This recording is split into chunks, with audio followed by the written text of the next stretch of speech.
नमस्ते दोस्तों, स्वागत है आपका आपके अपने YouTube चैनल ट्रेंडिंग स्टॉक्स में। आज 26 अप्रैल फ्राइडे का दिन। आज के दिन में हमने जो ट्रेड्स को आइडेंटिफाई किया था स्विंग ट्रेडिंग के पर्पस से, उन स्टॉक्स को देखते हैं आज दिन के अंदर में उन पे किस तरीके से मूवमेंट रहा और हमें एंट्री या एग्जिट के मौके इसमें मिले कि नहीं मिले।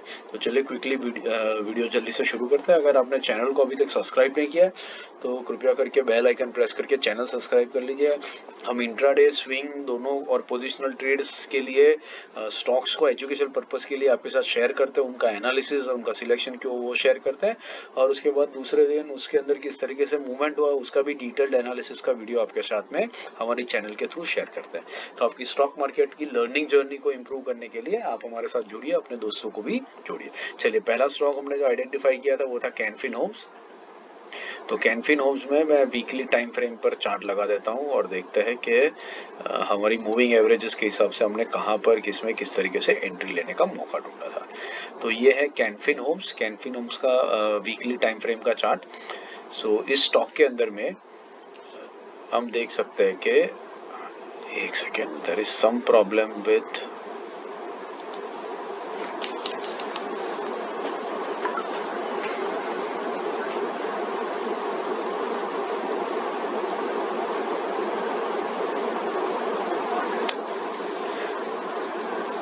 कैनफिन होम्स में हमारा जो था एंट्री हमने रखा था 735 से लेकर के 745 के बीच में, जो बेसिकली इसकी एक मूविंग एवरेजेस के पास में आ रहा था।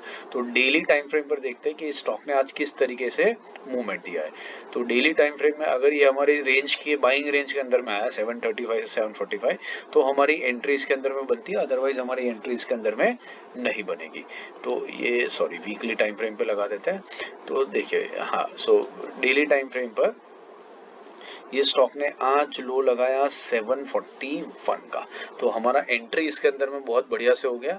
तो we have taken entry into this stock, हमें बहुत अच्छे से एंट्री इसके अंदर में मिल गई। लो इसने हमारी बाइंग रेंज के मिडिल में बनाया और आप देख सकते हैं ये एग्जैक्टली उसके 50 वीक मूविंग एवरेज के पास ही स्टॉक आया है और वहीं से स्टॉक ने बाउंस बैक लिया है। ठीक है, तो ये एग्जैक्टली नीचे आया उस लेवल के ऊपर और 741 से फिर इसने 746.95 747 तक, मतलब ऑलमोस्ट 6 रुपए का मूवमेंट करके रिजेक्शन दे करके स्टॉक ऊपर की तरफ निकल गया। देखिए डेली टाइम फ्रेम पर आपको दिखेगा कि यहाँ तक आया, 41 का लो लगाया और फिर वहां से ऊपर तक चला गया।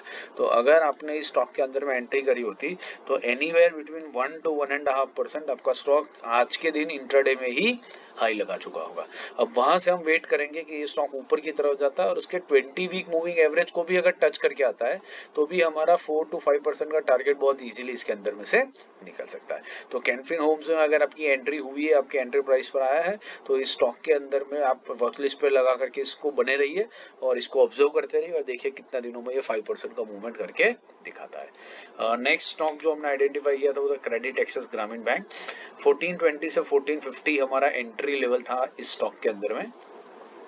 तो पहले देखते हैं वीकली टाइम फ्रेम पर हमने इस स्टॉक को आइडेंटिफाई किया था, उसका रीजन क्या था। थोड़ा सा इंटरनेट स्लो चल रहा है आज, उसकी वजह से टाइम लग रहा है चार्ट्स को लोड होने में। क्रेडिट एक्सेस 420 से 450 था हमारा। लेट्स सी के कितना मूवमेंट हुआ इसके अंदर में। हाँ देखिए, तो ये अभी भी 20 और 50 वीक मूविंग एवरेज के बीच में ही लगा हुआ है ये स्टॉक। डेली टाइम फ्रेम पे लगाता है कि इसमें कितना एंट्री का पॉइंट हमें मिला कि नहीं मिला।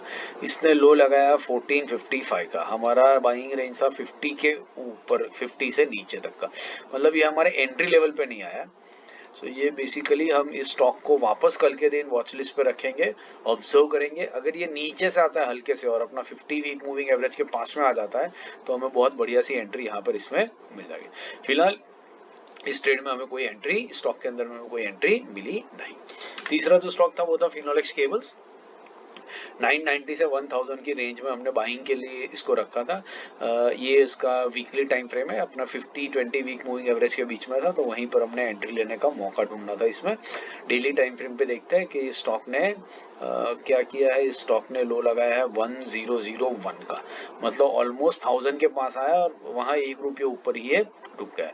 कल के दिन में अगर आप स्टॉक में एक आफ्टर मार्केट ऑर्डर या जीटीटी ऑर्डर लगा के रखेंगे तो हो सकता है कि मंडे के दिन मार्केट ओपन होते ही एक नेगेटिव मोमेंटम में नीचे आए, डिप लगा करके आपको एक एंट्री दे दे और उसके बाद फिर आप इस स्टॉक के अंदर में बने रह सकते हैं, क्योंकि आप देख सकते हैं कि स्टॉक यहाँ पर एक पोल एंड फ्लैग पैटर्न बना रहा है। देखिए ये इसका पोल है और ये रीजन में ये स्टॉक अपना फ्लैग बना रहा है, ठीक है। तो जैसे ही ये फ्लैग को ये ब्रेक करेगा, प्लस ये 20 डे मूविंग एवरेज के पास, 20 वीक मूविंग एवरेज के पास में ये, तो जैसे ही इसको ब्रेक करेगा ये स्टॉक तेजी से ऊपर की तरफ निकल सकता है और वहां पर हमारा 5% का टारगेट ये स्टॉक हमें अचीव करके देगा। तो इसको भी वॉच लिस्ट पे रखिए, ऑब्जर्व कीजिए और स्टडी करते रहिए। आशा करता हूँ आपको वीडियो पसंद आ रहा है। पसंद आ रहा हो तो लाइक शेयर सब्सक्राइब जरूर कर दीजिएगा। Thank you and have a great day.